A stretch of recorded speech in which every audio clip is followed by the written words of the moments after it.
el Evangelio según San Marcos terminaría escrito por Marcos en el versículo 8. Es decir, que el último versículo del Evangelio según San Marcos diría: y ellas se fueron huyendo del sepulcro porque les había tomado temblor y espanto, ni decían nada a nadie porque tenían miedo. Punto. Y ahí termina el Evangelio. Lo que a continuación se relata no fue escrito por el evangelista Marcos, fue escrito por una persona que no se sabe. Es como una especie de conclusión. ¿Por qué Marcos no escribió desde el versículo 9 hasta el 20? Es decir, esos últimos 12 versículos. Bueno, probablemente murió, probablemente, no sé, podríamos ahí hacer todo tipo de especulaciones. Eso no significa de que los siguientes versículos, que justamente los que vamos a ver esta tarde, no sean bíblicos, no sean inspirados, en absoluto. Sino que es obra de otro copista, es obra de otro autor.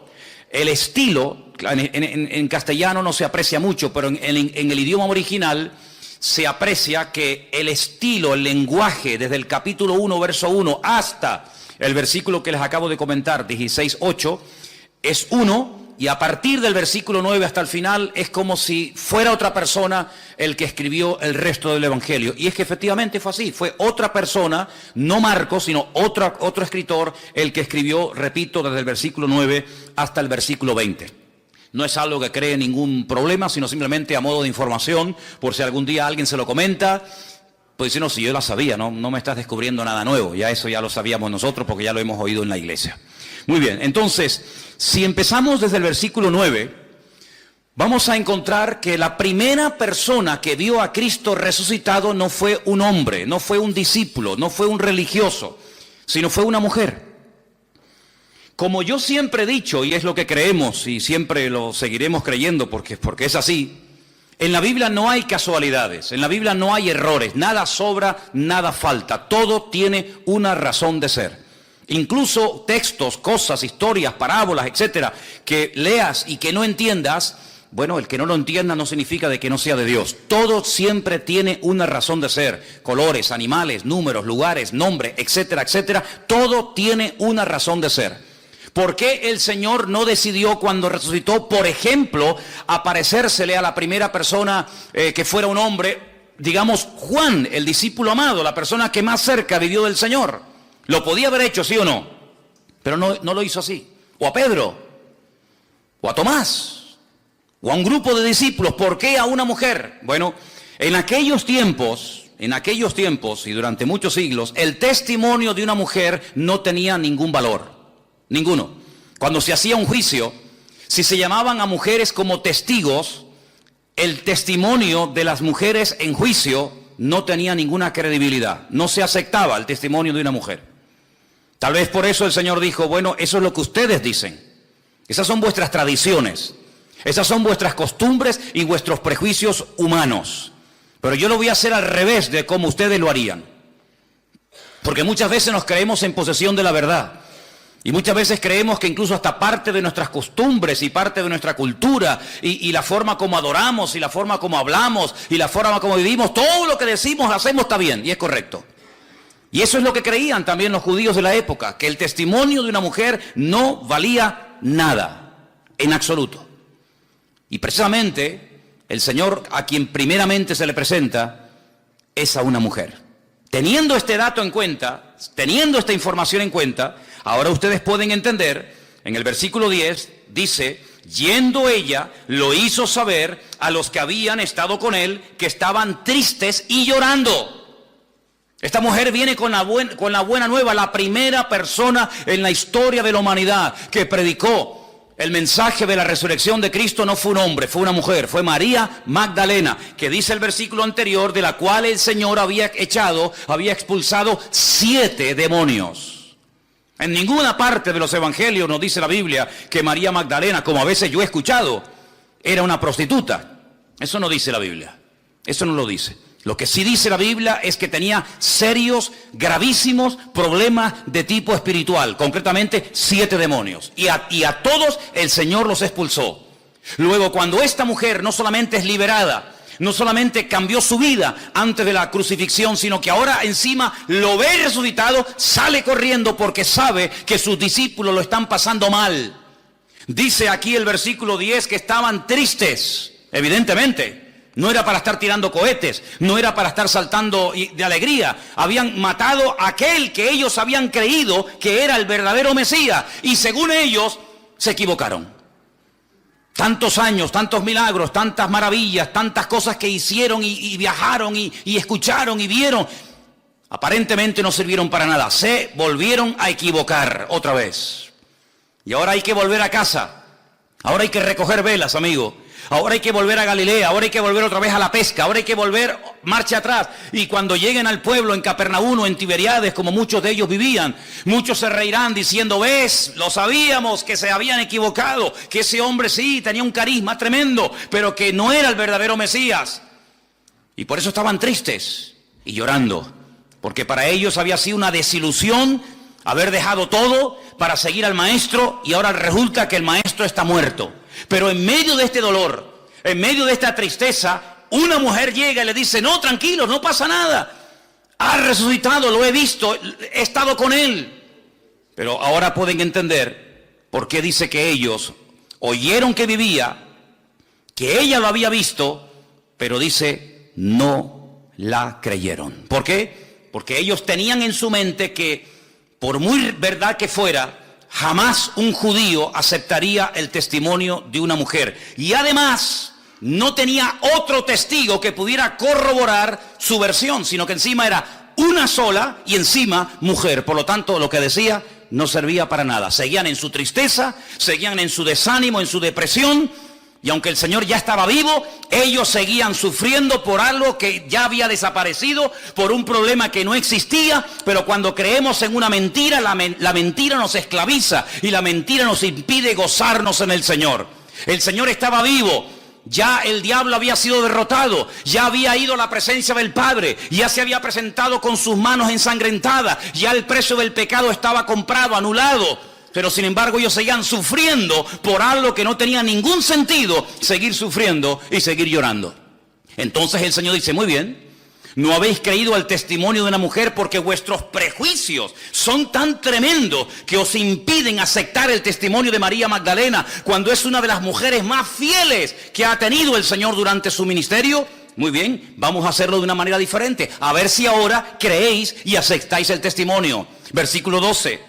Pero después se apareció en otra forma a dos, ya no a uno, sino a dos, no dos mujeres, sino a dos de ellos. ¿No vais a hacer caso a las mujeres? Muy bien, ahora voy a tomar a dos de ustedes, hombres, y si no creéis a uno, tenéis que creer al otro. Ellos iban caminando, yendo por el camino, en otra parte dice que iban por un camino llamado Emaús. Ellos fueron y le hicieron saber a los otros y ni aún a ellos creyeron. Entonces ya no es problema de que era una mujer sola. Ya no es problema de que son solamente dos hombres. Es problema de que no queréis creer. Ya no es problema de que no, es que nos habló una mujer y nosotros no podemos aceptar el testimonio de una mujer. No. Tu problema no es ese. Tu problema es que tú te niegas a cambiar. Tu problema es que tú no aceptas ni mujeres ni hombres, aunque sean 1000 los que vengan a dar testimonio. Ustedes se han cerrado en banda y ustedes bajo ningún concepto van a aceptar el testimonio de nadie. Fíjate hasta qué punto estaban endurecidos, que ahora lo vamos a ver, que en una ocasión uno de sus discípulos, no uno de la calle, no un enemigo del Señor que los tenía, sino uno de ellos dijo, hasta que no lo vea, hasta que no lo toque, no voy a creer. Así que a mí me podéis dar testimonios, a mí me podéis dar estudios, a mí me podéis dar todas las palabras que queráis, hasta que yo no toque, hasta que yo no meta mi dedo en su costado y vea sus heridas y yo lo vea, yo no voy a creer. Ahora pueden entender en el versículo 14, cuando dice, finalmente, no habéis aceptado el testimonio de María Magdalena porque decís que es mujer. Bien, tampoco habéis aceptado el testimonio de dos de vosotros. Muy bien, finalmente se apareció a los 11 mismos. Se apareció a los 11 mismos estando ellos sentados a la mesa y ahora viene el reproche. Les reprochó su incredulidad y su dureza de corazón. Otra versión dice, les echó en cara semejante actitud. Si creen ustedes que una actitud de desobediencia o de incredulidad pasa desapercibida ante los ojos del Señor, nada más lejos de la realidad.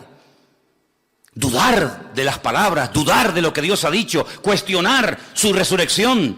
Dice que les reprochó su dureza de corazón y su incredulidad. Ahora vuelvo a repetir. No estamos hablando de escribas y fariseos incrédulos que siempre estaban buscándole las cuatro patas al gato y tratando de desprestigiar y de desacreditar al Señor o a sus discípulos o a sus milagros. Incluso a veces veían milagros y decían, bueno, esto lo hizo el príncipe de las tinieblas, Belcebú. Es que está loco, es que esto y es que aquello. No, cuidado. Estamos hablando de discípulos, de personas que ya saben de qué va el mensaje del Señor. Personas que lo han visto, que han comido con Él, que han viajado con Él, que lo conocen íntima y privadamente, que todavía en esos hombres todavía quede vestigios y restos de incredulidad y de dureza de corazón. Es algo increíble, es algo increíble. Todavía después de 3 años tenéis estos problemas.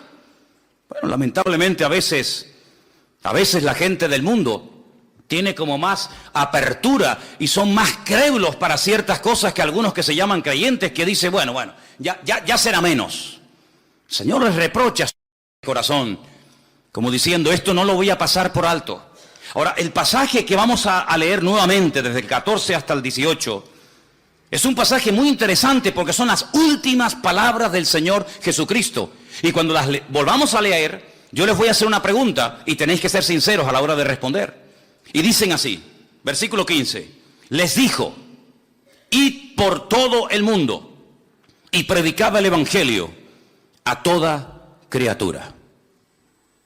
Jamás Dios había dicho dado este mensaje, este mandamiento a ningún hombre. Al único profeta que le dijo, sal de tu tierra y vete a otro país, a otra cultura, a otra nación a predicar, fue al profeta Jonás, y todas las pegas que puso ya las conocemos.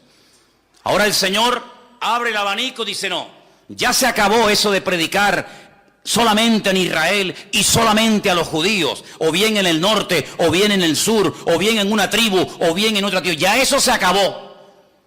Ahora es a toda criatura y a todas las naciones de la tierra.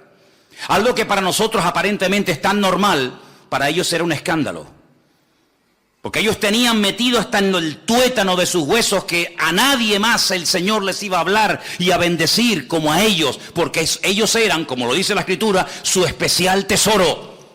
Y eso de compartir las bendiciones con gentiles, con paganos, con idólatras, ni se les pasaba por la cabeza.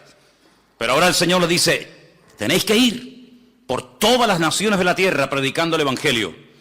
El que creyere y fuere bautizado será salvo, mas el que no creyere será condenado.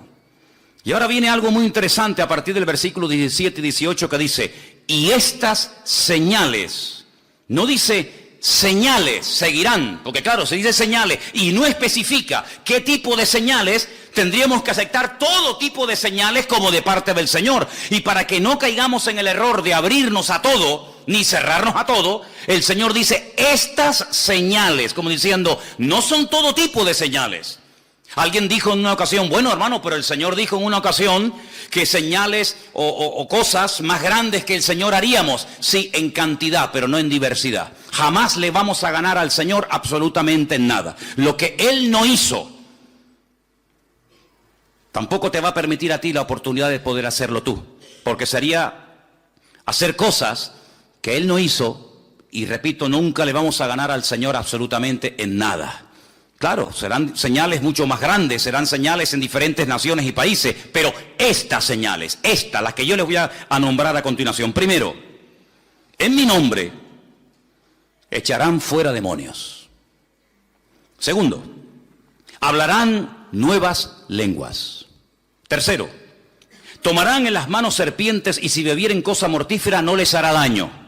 Cuarta, sobre los enfermos pondrán sus manos y sanarán. Estas son las 4 señales que abarcan lo natural, lo espiritual, lo físico, etcétera, que el Señor dice que seguirán a los que creen, no los que creen seguirán a las señales, que es muy diferente. Las señales siguen a los que creen, no los que creen siguen a las señales, porque al único que tenemos que seguir es al Señor y no las señales que hace el Señor. ¿Cuántos dicen amén?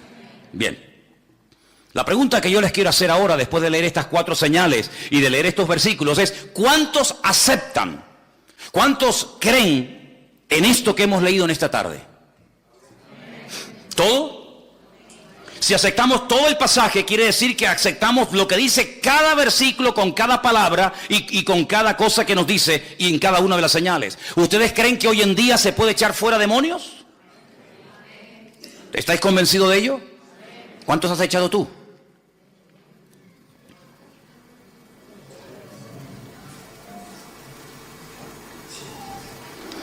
¿Tú crees que hoy en día una persona puede hablar en otras lenguas? ¿O en lenguas nuevas, como dice aquí?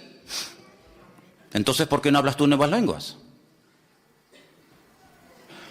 ¿Tú crees que hay una protección espiritual y no es literal, que ahora me voy a tomar un litro de lejía delante de vosotros para que veáis que no me pasa absolutamente nada? Quiero decirles que aunque os resulte sorprendente o incluso hasta os puede dar la risa, en el sur de Italia, estoy pensando en Italia.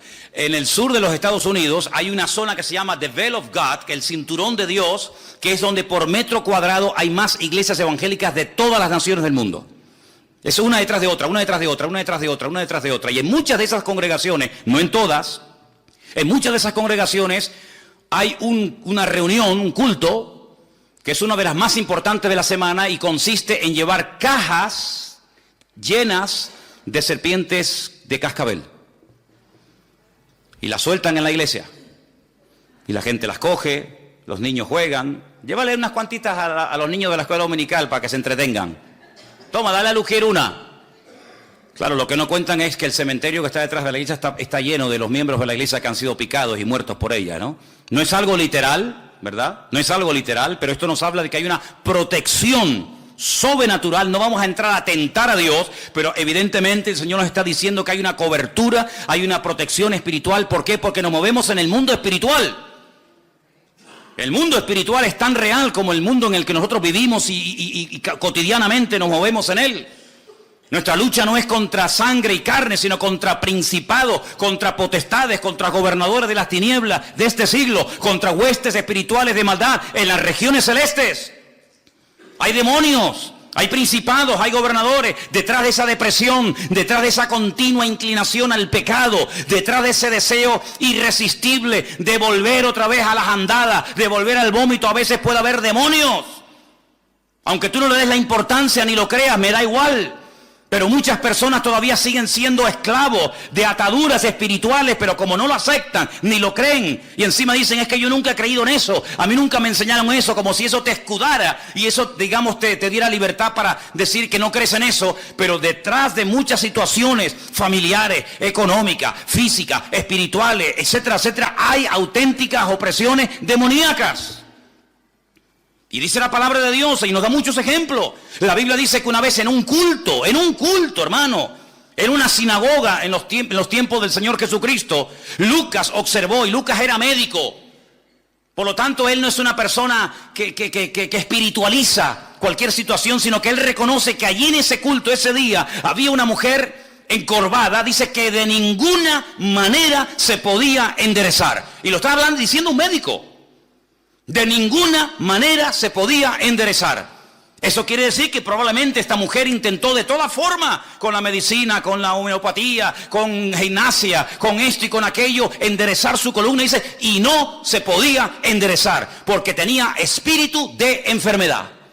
Eso yo no lo he escrito, eso está en la Biblia. Y hasta que el Señor no la desató, no habla de una liberación, que es otra cosa, sino hasta que no la desató, la mujer no se podía enderezar. Iba al culto, escuchaba la palabra, alababa al Señor, ofrendaba, diezmaba, lo que tú quieras, pero no se podía enderezar hasta que el Señor puso las manos sobre ella y le dijo aquella famosa frase de: mujer, quedas libre de tu enfermedad. Y dice que al instante se enderezó y comenzó a glorificar a Dios.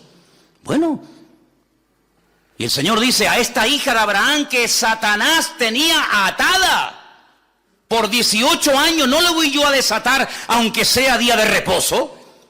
¿O es que acaso es más importante el día de reposo que ayudar y bendecir y desatar una vida? Lo cuestionaron, lo criticaron, pero así fue. Entonces te das cuenta de que hay personas que tienen ataduras espirituales en su vida que a veces ni son conscientes de que las tienen. A veces los que les observan son más están más propensos a entender el trasfondo espiritual que está detrás de esa situación, aunque aparentemente es un problema físico, pero no lo es así. Y eso está en la palabra de Dios. La Biblia nos enseña que cuando Pablo iba al río donde había un culto de oración, porque había muy pocos judíos en la ciudad donde vivía una tal Lidia, la Biblia nos enseña que una joven, una chica salía y aparentemente le hacía una publicidad maravillosa al apóstol Pablo y a Silas que iba con él. Estos son siervos del Dios Altísimo. Bueno, ¿qué hay de malo en eso? No, cuidado. La Biblia dice que esto le desagradó a Pablo después de muchos días y dice que se volvió y reprendió al demonio que salió de ella. Y más adelante dice porque tenía espíritu de adivinación. Y automáticamente la chica perdió ese don, esa facultad de poder no profetizar, sino adivinar. Y dice la Biblia que se montó un revuelo en aquella ciudad tremendo, que los metieron en la cárcel y todos conocéis la historia. Luego, no siempre, pero a veces detrás de una enfermedad, detrás de una depresión, detrás de una caída y otra, a veces hay problemas de tipo espiritual. Y a veces hay personas que no son libres porque no aceptan el ser tratados en ese área o porque no creen en ese área. Y así les va, y así están toda la vida con lo mismo. Así que cuando vamos a la palabra del Señor nos encontramos que una de las señales, una de las responsabilidades de los hijos de Dios, de los que creen en su nombre, es libertar a los cautivos por Satanás. ¿Cuántos dicen amén? Y hay más gente con problemas espirituales a nuestro alrededor de lo que te puedas imaginar. Vete a una cárcel un día y te vas a dar cuenta que hay endemoniados ahí a punta pala. Y sé lo que digo, porque yo estuve 7 años allí. Todas las semanas iba allí. Y teníamos en un comedor una reunión. ¿Y cuántas veces nos llamaron por la megafonía los funcionarios para que fuéramos a una celda a atender a una chica que supuestamente le había dado un ataque epiléptico? Y los funcionarios estaban asustados porque no sabían ni por dónde meterle mano a la criatura aquella. Y llegamos, se le ministraba y fuera en el nombre del Señor libre. Porque esa es una de las señales que seguirán a los que creen en su nombre. Por eso les preguntaba, ¿usted cree en esto? Sí. Entonces, ¿por qué no se ve esa señal en su vida? Porque para algunos este tema es una teoría y hasta incluso en algunos casos dice, ay, a mí esos temas me dan miedo. Pero sin embargo te pregunto otra cosa y eres un fiera y entiendes de todo. Pero sin embargo lo que deberías de entender y ser algo normal en tu vida, lo ves como algo tan lejano y tan extraño. Incluso he llegado a oír a algunos predicadores y maestros que dicen, bueno, esas señales eran para los tiempos de Cristo. Eran las señales que iban a acompañar para darle credibilidad y para darle valor a los discípulos. Pero cuando todos murieron, Pedro, Jacobo, Juan, Santiago, Tomás, etcétera, etcétera, esas señales se acabaron. ¿Dónde está escrito eso? Por favor, que alguien me diga dónde dice la Biblia que cuando murieron los discípulos, con ellos murió el poder de Dios. Habrán muerto los discípulos, pero Dios no está muerto. Él está vivo y vive por los siglos de los siglos. Amén. ¿Cuántos lo creen? Por lo tanto, es una señal. Pero no solamente esa señal dice que seguirán a los que creen en su nombre, sino dice la Biblia que incluso los que creen en su nombre hablarán nuevas lenguas. Lenguas que no aprendieron en una academia. Y esta evidencia se ve en todo el libro de los Hechos, no una, ni dos, ni tres, varias veces se ve como otra evidencia que hay. Y era algo tan normal en aquellos siglos que hay capítulos enteros en la Biblia. Por ejemplo, Primera de Corintios capítulo 14, donde te habla acerca de cómo moverse y cómo entender y cómo ejecutar este don que Dios le ha dado al pueblo de Dios. Ahí está. Hay una protección sobrenatural sobre los hijos de Dios, sin lugar a duda. No te quedes duda. Las veces que el diablo habrá querido matarnos, ni nos imaginamos. Cuando lleguemos a la presencia del Señor nos vamos a llevar muchas sorpresas de que aquello que pasó no fue casualidad, sino que era que el enemigo quería destruirnos, incluso en algunos casos desde pequeñito, desde el vientre de nuestra madre. Pero el Señor nos protegió y el Señor siempre estuvo cuidándonos. Y no nos dimos cuenta, pero algún día el Señor nos pondrá la película de nuestra vida y nos vamos a dar cuenta de muchas cosas maravillosas que ocurrieron en el mundo espiritual y que el Señor nos protegió de ellas, incluso hasta de la misma muerte. Y dice aquí que otra de las señales que seguirán a los que creen en su nombre, que pondrían las manos sobre los enfermos y sanarían. ¿Es bíblico hoy en día que se puedan orar por enfermos? Si no es bíblico y no se puede hacer, y esto acabó porque era de la era primera del cristianismo, quiere decir que los pobrecitos que estén enfermos hoy en día, pues que se vayan muriendo uno detrás de otro. Sin embargo, en esta iglesia ya aceptamos como algo normal el que en un culto, como por ejemplo el jueves, 2 personas hayan contado auténticos milagros de cómo el Señor ha obrado en sus vidas y una hermana, como contaba el jueves, no perdió su vista. Cuando le decían que iba a ser vaciado su ojo y la cuenca iba a quedar sola. Y también el otro testimonio también del jueves, ¿qué era el de Maxi también, cómo Dios protege. Entonces, nuestro Dios no ha cambiado. ¿Quién ha cambiado entonces? ¿La Biblia? No, sigue siendo la misma. Si Dios no ha cambiado, si la Biblia es la misma, si el Evangelio es el mismo, ¿por qué a veces hay creyentes que no levantan cabeza? Creyentes, acabo de decir, y no me equivoqué. Creyentes, familias de creyentes, que siempre están, cuando no es una cosa, es otra. Cuando no es una duda, es un dolor. Cuando no es un dolor, es una enfermedad. Cuando no es una enfermedad, es una depresión. Y yo digo, no es atractivo el cristianismo que muchos viven. El cristianismo que vivimos nosotros tiene que ser atractivo. La gente tiene que tenerlo envidia a nosotros y no nosotros envidia de ellos. Nuestra vida tiene que ser de tal manera que lo sobrenatural tiene que ser lo normal. ¿Cuántos dicen amén? Lo normal. La paz, el gozo, la bendición. Eso tiene que ser lo normal en la vida de un hijo de Dios. Por eso yo preguntaba, ¿ustedes creen que estas señales siguen en vigor hoy en día? Pero todo empieza, no con las señales, sino con un imperativo. Id por todo el mundo y predicad, ¿qué? El Evangelio. Nunca le dijo el Señor a Isaías, a Moisés, a Abraham o a cualquier personaje de la antigüedad, vayan por todas las naciones predicando. No. Era como una especie de pueblo hermético, donde ellos sabían lo que habían recibido, pero en muy pocas ocasiones no le hacía ninguna gracia, créanme, no le hacía ninguna gracia el abrirse y compartir las bendiciones y el conocimiento de la palabra de Dios con otras gentes. Miren cómo trató, por ejemplo, Eliseo a Naamán. No le hizo ni caso. No le hizo ni caso. Lo cual no fue bueno, lo cual no fue correcto. Que Dios obrara y quisiera un milagro, gloria a Dios. Pero no es correcto que un hombre venga pidiendo ayuda y no vayas ni a la puerta a decirle buenas tardes, bienvenido. Pero era la forma normal. El mismísimo Señor Jesucristo, durante un tiempo en su ministerio, él dijo, yo he venido a las ovejas perdidas de la casa de Israel. Y cuando manda a sus discípulos delante de él, hay una orden que a veces no se percata la gente que la dio, pero dice, no vayáis por caminos ni por ciudades de gentiles. Porque ahora no es el momento de entrar en confrontación con gentiles. Llegará el momento cuando tendréis que ir por todas las naciones, pero ahora yo he venido a algo concreto y específico. Dice, a lo suyo vino y los suyos no le recibieron. Una mujer que no era judía, tenía una hija con problemas de tipo espiritual. Ella sabía que su religión iba a ser inútil la ayuda. Y ella insistía. Y el Señor se le queda mirando y le dice, oye, no está bien que yo coja un pan y se lo dé a un perro. ¿Cómo? ¿Qué le acabas de llamar? ¿Perro? ¿Sí? Si no está bien que yo coja el pan de los hijos y se lo dé a una perra. Y la mujer dijo, sí, tienes razón. No es normal que se coja un pan, un plato de comida que es para los hijos y se le dé a los perros. Pero también los perros tenemos derecho a comer, aunque sea una migaja. No se ofende porque para ella era normal el trato de desprecio, el trato de rechazo. No era el momento para entrar en territorio gentil. Eso sería para otro momento de la historia. Ella acepta, pero ella dice, bueno, pero por lo menos atiéndeme, hame algo, tírame aunque sea un hueso. Y el Señor le dice, tu hija ha sido liberada en este mismo momento. ¿Qué te parece, amigo?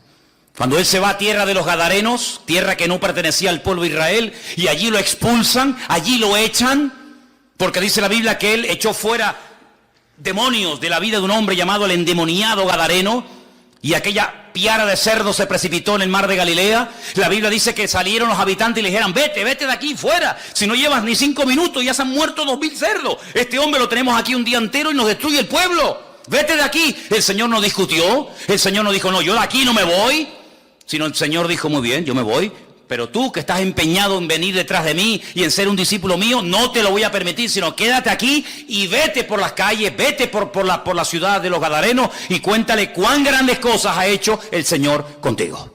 Dejó ahí una luz, dejó ahí un testimonio.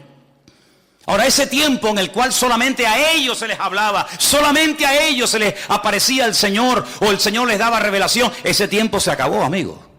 Ya no estamos en ese tiempo. Ahora hay un imperativo, ahora hay una orden, ahí la tenéis. Id por todo el mundo y predicad el evangelio.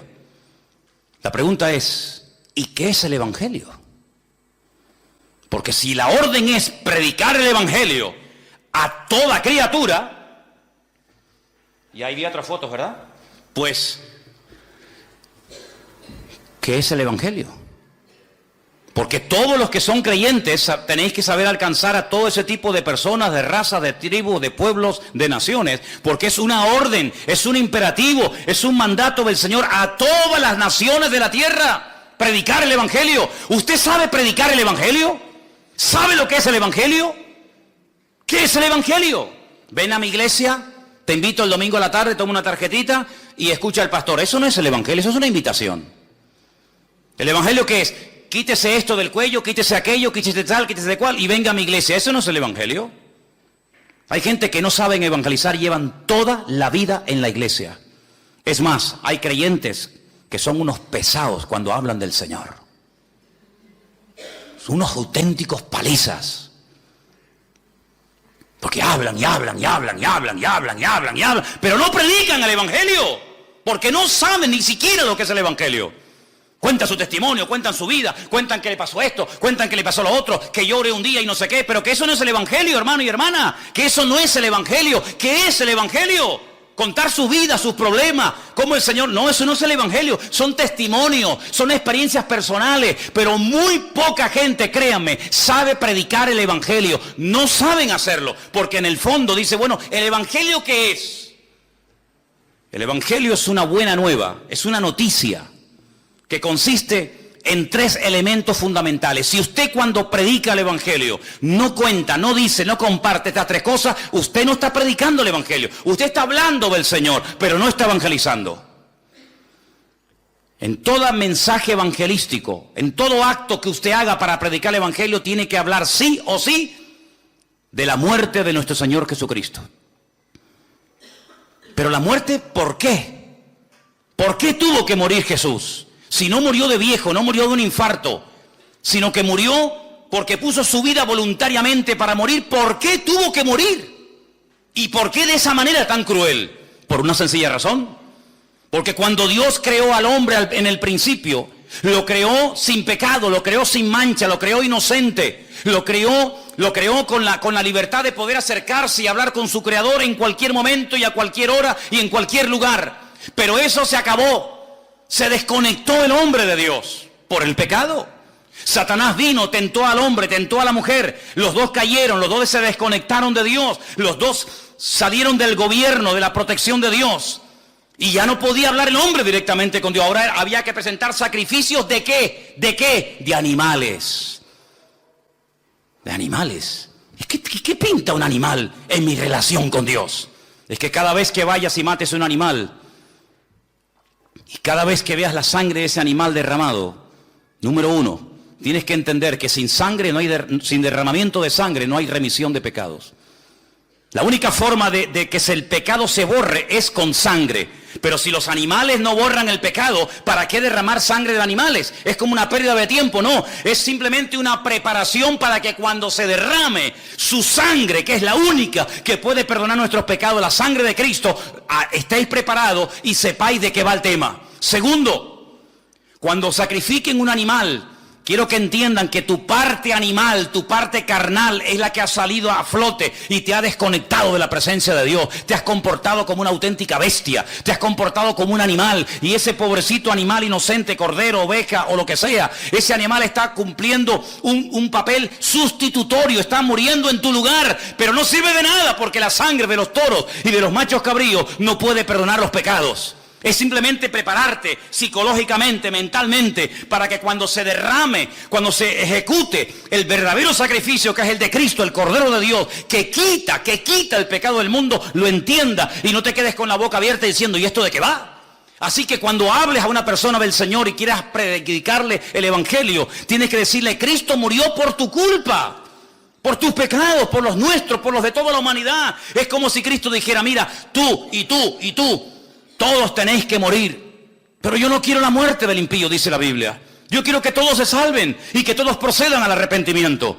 Pero ¿cómo hacemos? Si la paga del pecado es la muerte, ¿qué hacemos? ¿Los perdonamos y van a seguir pecando? No. Yo lo que voy a hacer es ocupar vuestro lugar.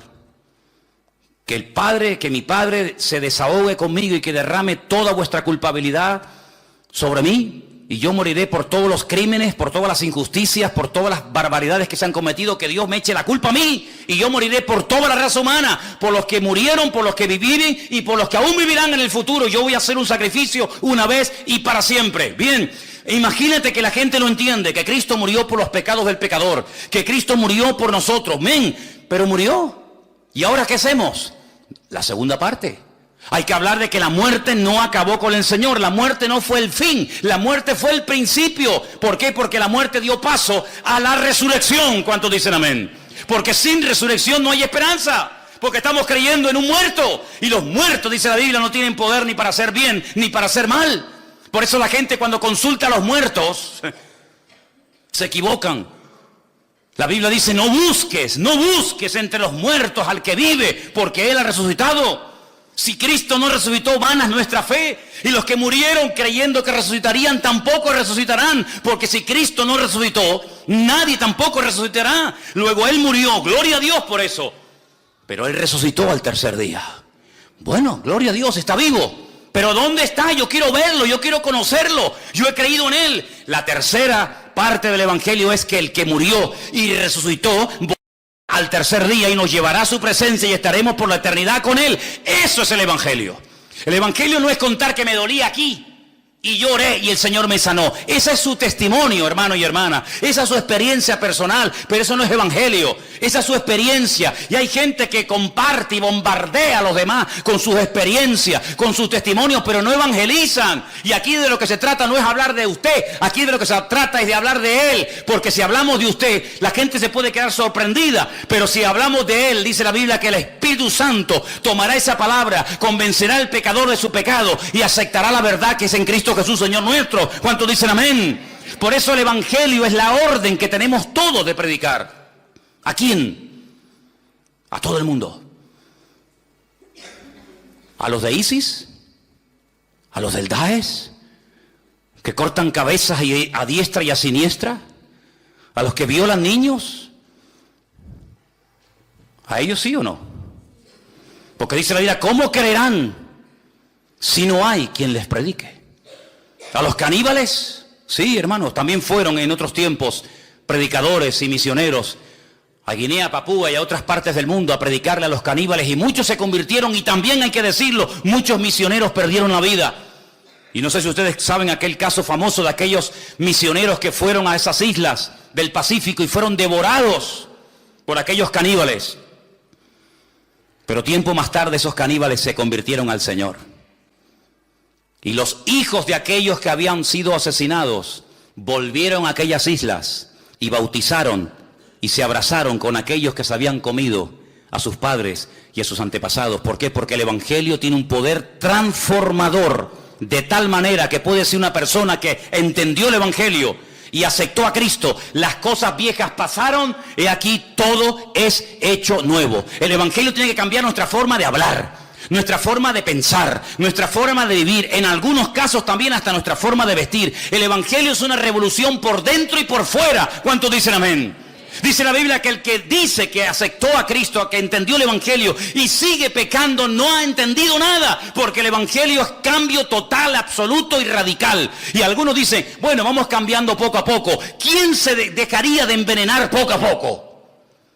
El pecado no se puede dejar poco a poco, porque el pecado tiene un poder tan impresionante de destrucción. Es una atadura tan envolvente que como tú quieras dejar de fumar poco a poco, de drogarte poco a poco, de mentir poco a poco, de dejar de prostituirte poco a poco, jamás serás libre, porque el pecado no se puede dejar poco a poco. Hay que ser radical, pero es que no puedo. Gloria a Dios, ha llegado al punto preciso, amigo. Pero tengo una buena nueva que darte en esta tarde. Todo lo puedes en Cristo, que te fortalece. Es decir, si es verdad que dice la Biblia que todo lo puedo en Cristo que me fortalece, si es verdad las promesas del Señor, quiere decir que cuando yo sigo pecando y cayendo en lo mismo, no es porque yo sea una víctima, un pobre desgraciado, que no tengo poder y autoridad, no, sino es porque en el fondo de tu corazón tú no has interiorizado las verdades de aquel que te llamó de las tinieblas a su luz admirable, porque hay libertad total y plena en el nombre del Señor, y no tienes que vivir con temor, y si caigo otra vez, y si peco otra vez, ni se me pasa por la cabeza, porque en Cristo soy una nueva criatura, y Él me fortalece y me ayuda, y no soy ahora la víctima, ahora la víctima es a Él. El diablo me tiene temor a mí, el diablo es el que tiene que huir de mí. ¿Por qué? Porque mayor es el que está en mí que el que viene contra mí. Dale un aplauso al Señor y dile: gloria a Dios, soy vencedor en el nombre de Jesús. Bendito sea Dios, bendito sea el Señor.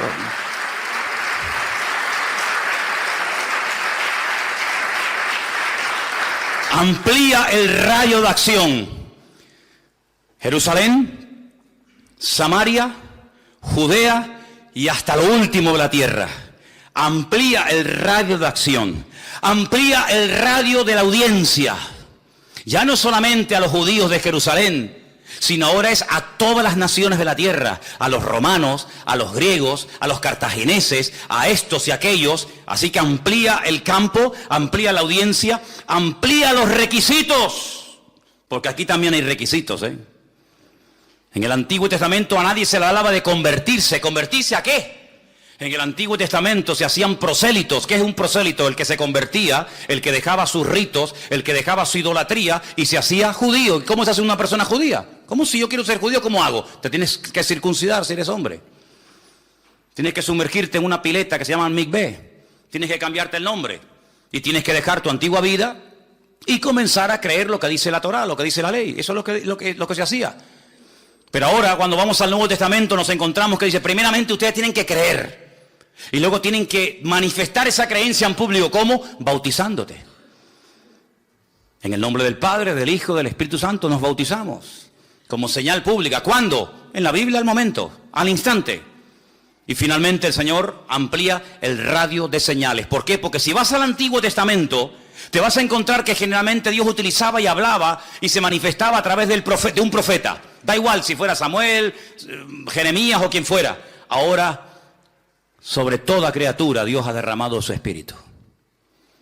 Si la iglesia entendiera, el día que los creyentes de todas las naciones de la tierra entendieran que ya no tiene el Señor un escogido allí en Jerusalén, otro escogido allí en Manhattan, otro ungido en no sé qué sitio, sino que ahora todos y cada uno de nosotros podemos ser instrumento y debemos ser instrumento en las manos del Señor, ese día pondríamos el mundo patas arriba. Pero algunos no terminan de creerse que usted no está en el mundo para hacerse rico. Algunos no terminan de entender que no estamos en el mundo para vivir la gran vida y olvidarnos de que nuestra gran obligación y responsabilidad en el mundo es anunciar las virtudes de aquel que nos llamó de las tinieblas a su luz admirable. Eso es lo que dice la palabra. Y por eso dice que cuando hubo persecución en Jerusalén, los que fueron perseguidos salían y a todas partes donde iban, lo primero que hacían no era buscar la casa, no era buscar el trabajo, lo primero que hacían era predicar el Evangelio. Y claro, eran una explosión de poder de Dios por Samaria, por Judea, por Fenicia, por Roma, por todas partes de la tierra. De tal manera que el reino de Dios se expandía, no a través de 4 ungidos, no a través de 4 super predicadores, no a través de 4 mega iglesias, sino se compartía el Evangelio a través de todos y de cada uno de los creyentes. Un diácono de la iglesia, por ejemplo, de Jerusalén, un tal Felipe, que era un diácono, uno que servía en las mesas, uno que ayudaba a la hora de compartir los alimentos, a la hora de la comida. Sí, un diácono, un hermano, sí, muy bien, pero que salió a Samaria y dice: bueno, ya no tengo pastor, ya no tengo iglesia, ya no tenemos culto, ¿y ahora qué hacemos? Pues vamos a hacer el culto nosotros. ¿Dónde? En la calle. Vamos a predicar la palabra, vamos a predicar el Evangelio. Y dice que comenzaron la gente a ser liberada, enfermos sanados, gente cambiada por el poder de Dios. Llegó la noticia a Jerusalén. Mandan a Pedro y a Juan: oye, vayan para allá a ver qué pasa con este Felipe, que aquí el hombre era calladito, no hacía gran polvareda, no hacía mucho ruido, pero este hombre llegó allí, se puso las pilas y se convirtió de la noche a la mañana en Felipe el evangelista, predicando la palabra. Así eran como vivían los cristianos. Pero ¿cómo viven los cristianos hoy en día? Desde que se levantan hasta que se acuestan solamente piensan en una cosa. ¿Cómo voy a pagar la luz? ¿Cómo voy a pagar los recibos de la casa? ¿Cómo voy a pagar el alquiler? ¿Cómo voy a pagar esto? Esas son las preocupaciones de los cristianos. Y ahora ha salido un móvil nuevo y un ordenador nuevo y ahora ha salido un coche nuevo. Esas son las tonterías. Sin embargo, en aquellos tiempos había una obsesión. Sí, estaban obsesionados, no me he equivocado al decir esta palabra. Estaban obsesionados con una cosa, llevar a todo el mundo a los pies de Cristo. No tenían los medios que tenemos nosotros. Ay, si Pablo hubiera tenido Skype, si Pablo hubiera tenido Facebook, si Pablo hubiera tenido WhatsApp, madre mía, hubiera sido tremendo. Era el boca a boca, el tú a tú. Pero dice la Biblia que un día Pablo se sentó y dice, todo lo he llenado, desde Ilírico hasta Iconio, todo lo he llenado del Evangelio. Y hasta después de muerto sigue hablando porque dejó la palabra, las epístolas escritas que siguen siendo de bendición para todos y para cada uno de nosotros.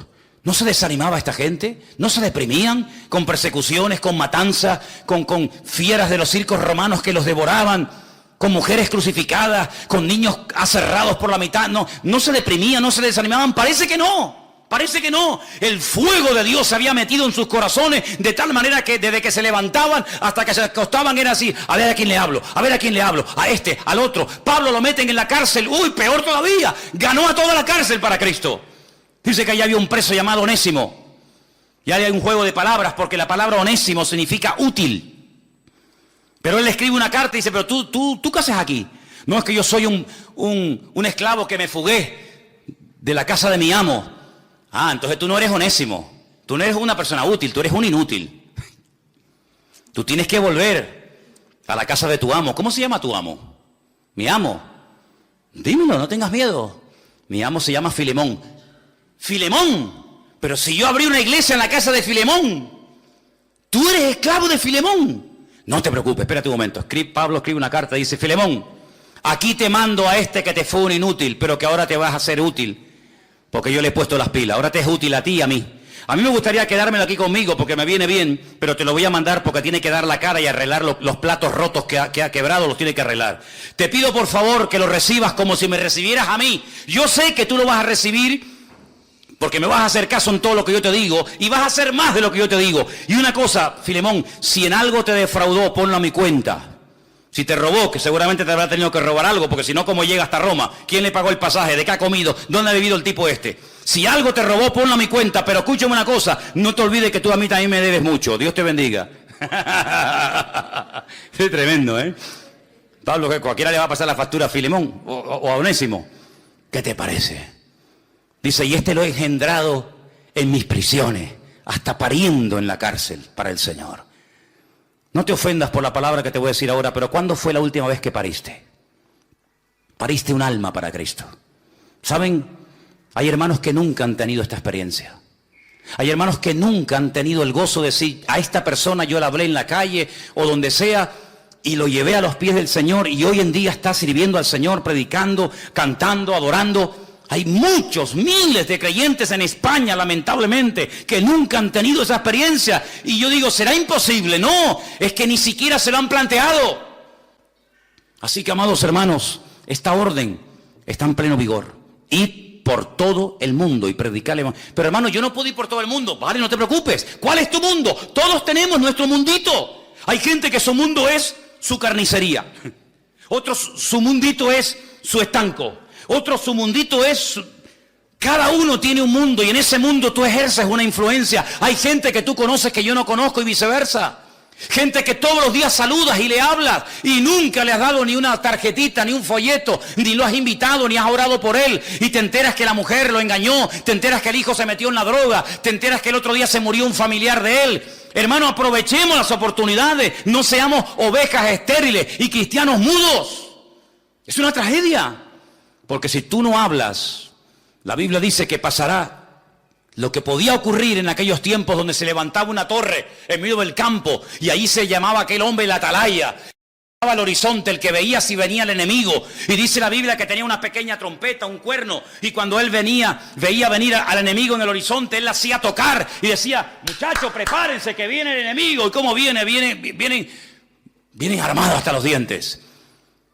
Y dice que si la ciudad se reía de él y no aceptaba el mensaje, allá ellos, yo di la orden, Es como cuando a mí me decían, ¿tú hubieras estado dispuesto cuando estabas en la garita de guardia a disparar? Digo yo, sin lugar a dudas. Porque allí en esa habitación están mis compañeros.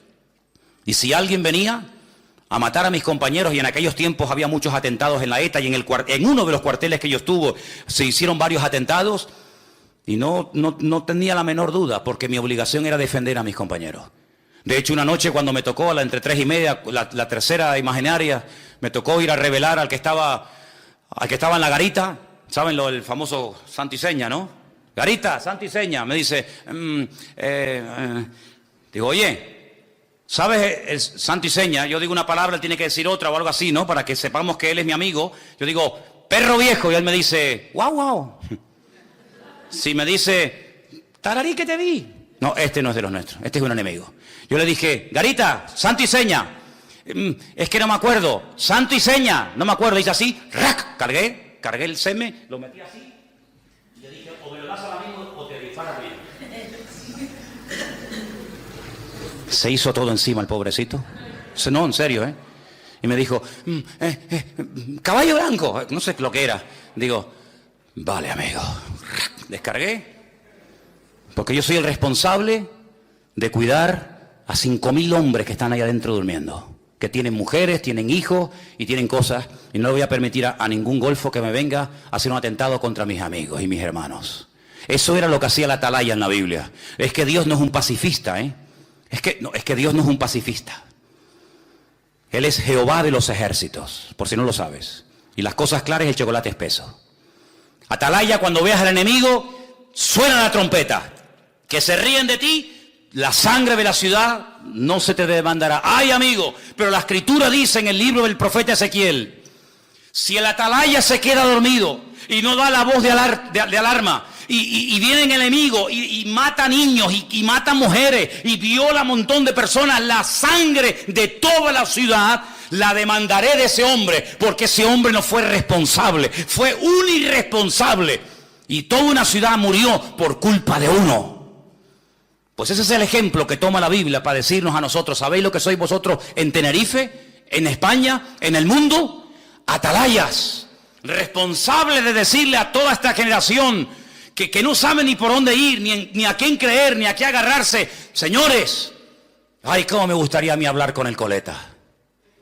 Cómo me gustaría hablar con el coleta, ¿eh?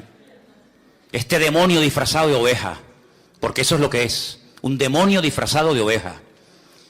La cosa buena que tiene es que las cosas que quiere hacer las dice. Pero me gustaría decirle a este, no, y también al otro, al de barba, a ese también.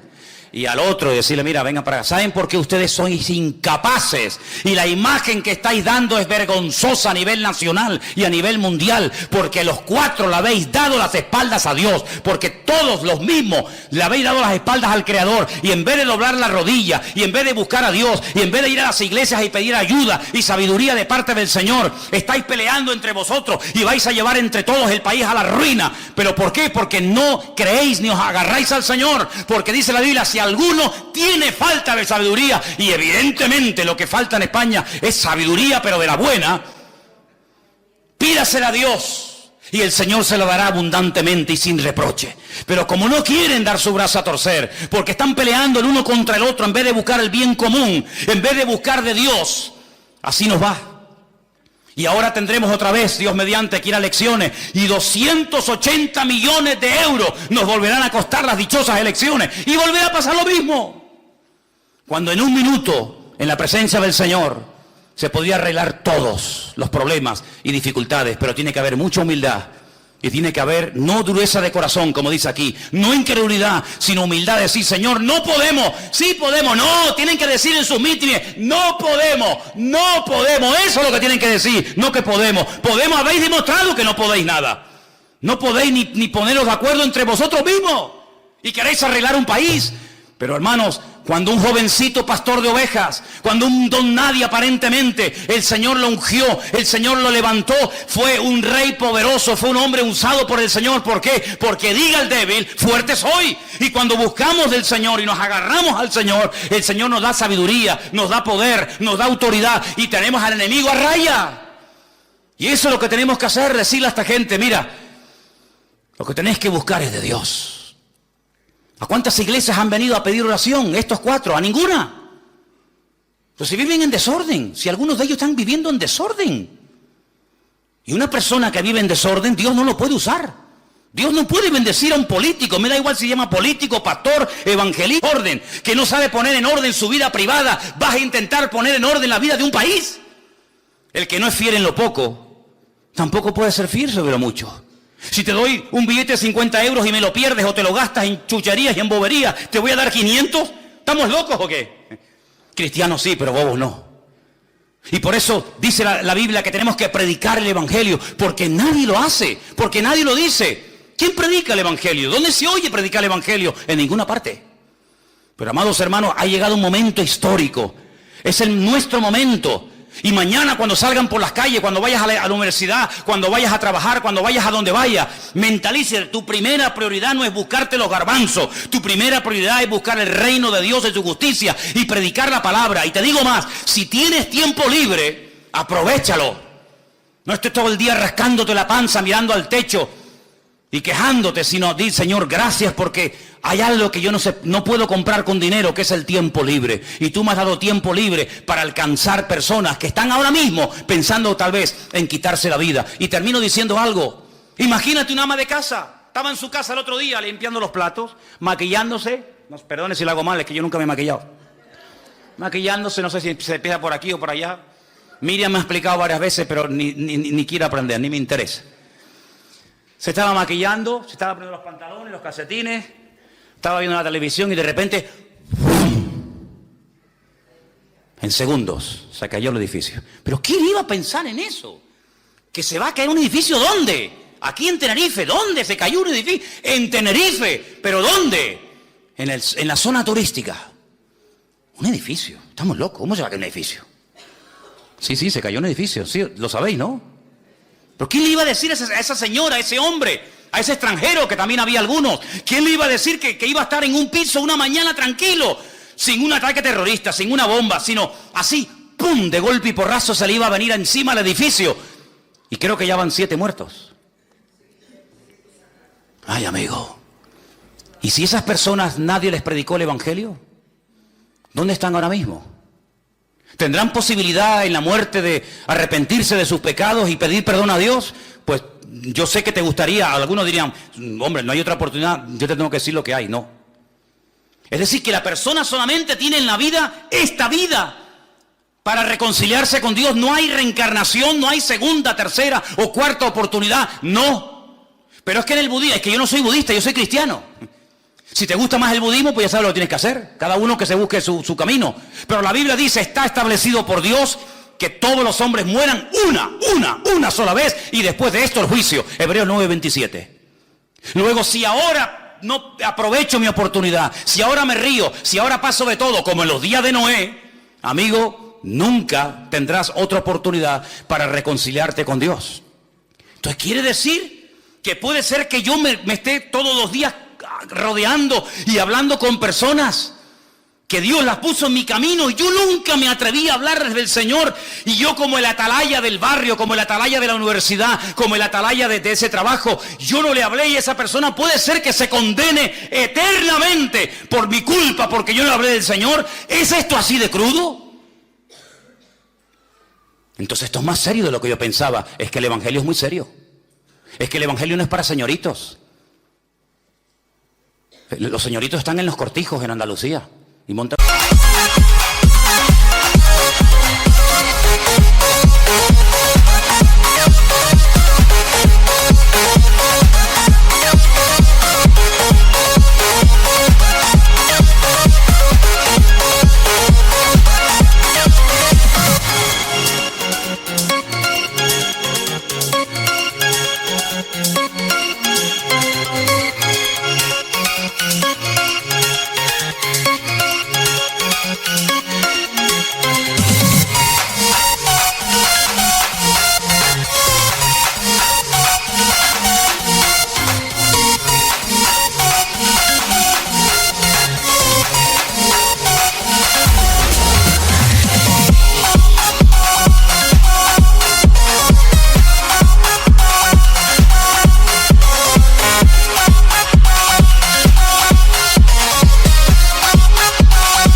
caballo, tienen una garrocha, ¿verdad? Y van así. Y llevan a la señora atrás con las piernas así. Los señoritos sí, pero en las iglesias no hay señoritos. En las iglesias hay guerreros. Y los guerreros a lo que se dedican es a guerrear. ¿Contra quién?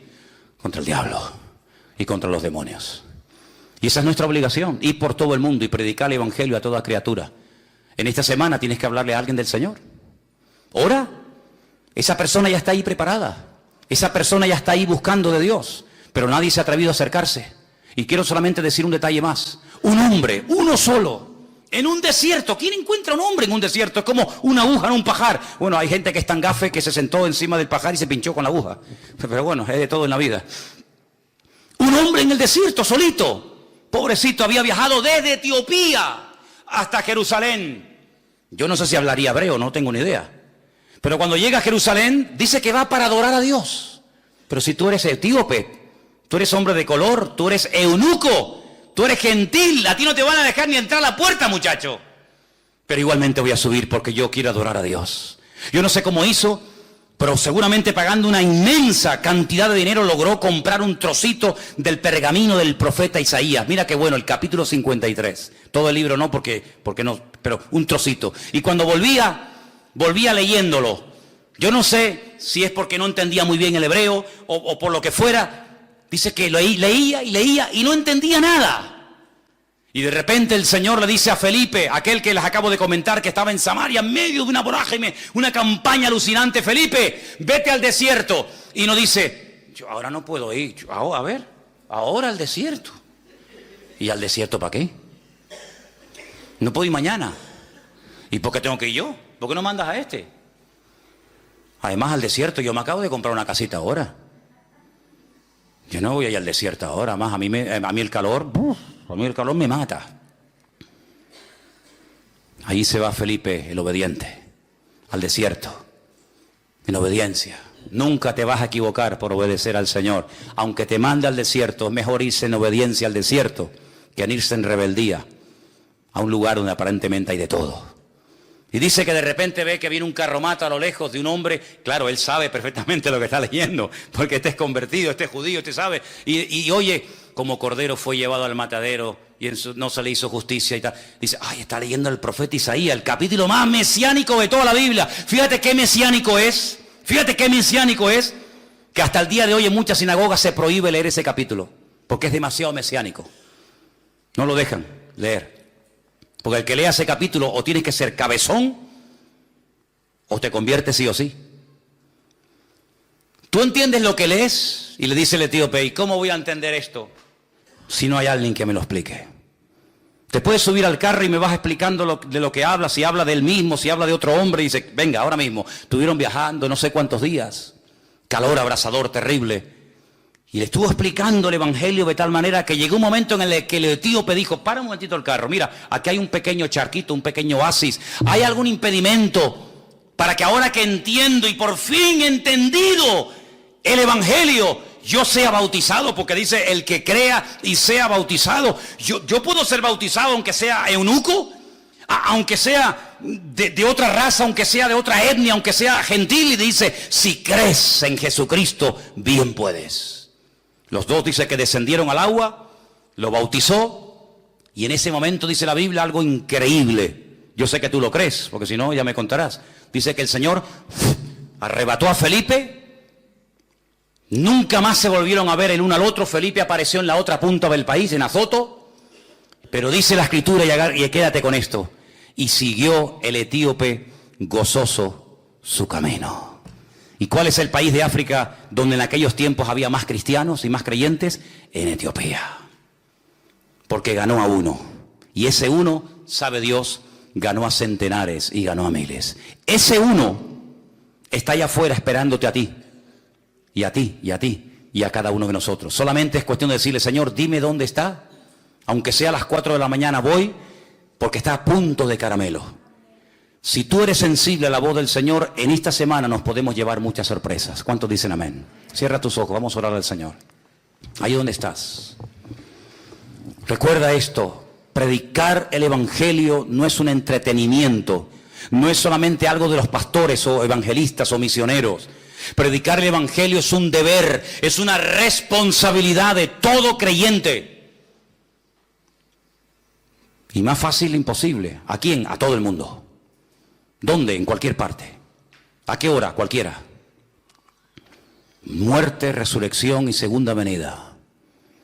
Y al final le dices a la persona, ¿crees que Jesucristo murió, resucitó de la muerte al tercer día y lo quieres confesar con tus labios? Si lo hace, dice, será salvo. Así de fácil, así de fácil. Somos nosotros los que hemos complicado las cosas, pero es así de fácil. El Señor nos da a todos la oportunidad y el privilegio de poder llevar almas a los pies de Cristo. Bendito sea tu nombre, Dios. Santos, te damos gracias en esta tarde, Padre, porque no solamente sabemos que hay que hacerlo, sino que además tenemos el gran privilegio de saber que si lo hago, hay señales que acompañarán la exposición de tu palabra. Y a veces no hemos visto más señales, porque al no predicar el Evangelio, ¿para qué queremos las señales? Pero cuando se expone la palabra, cuando se predica el Evangelio, las señales avalan el mensaje. Bendito sea tu nombre. Y pedimos, Señor, que pongas en nuestros corazones el fuego de Dios, el fuego santo de Dios, para ganar almas y tener el honor de poder parir y llevar personas inconversas al conocimiento de la verdad.